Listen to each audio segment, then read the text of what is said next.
start of a mini two-game series with the Rays and Blue Jays. Bottom of the first inning, rookie Jacob Faria started for the Rays, and it was excellent, striking out Jose Bautista in the first, and then Justin Smokeswing in the second.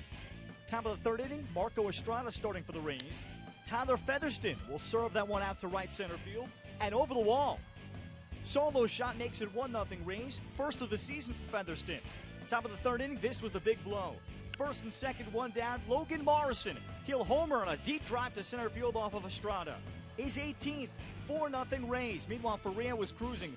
Leading 6-0 bottom of the sixth, he strikes out Kevin Pillar and Kendrys Morales swinging. Top of the ninth inning, it's now a 7-1 Rays lead. Corey Dickerson, lefty on lefty, and he'll homer to right center field off of Aaron Loop. 15th of the season for Dickerson. It was all Rays on Tuesday, picking up an 8-1 win. It's the first time the Rays get to 3 over 500 since they were 5-2 on the season. The win was their 6th in the last 7 games. Wednesday, it's Francisco Liriano starting for Toronto against Jake Odorizzi of Tampa Bay in the second of the short 2-game series.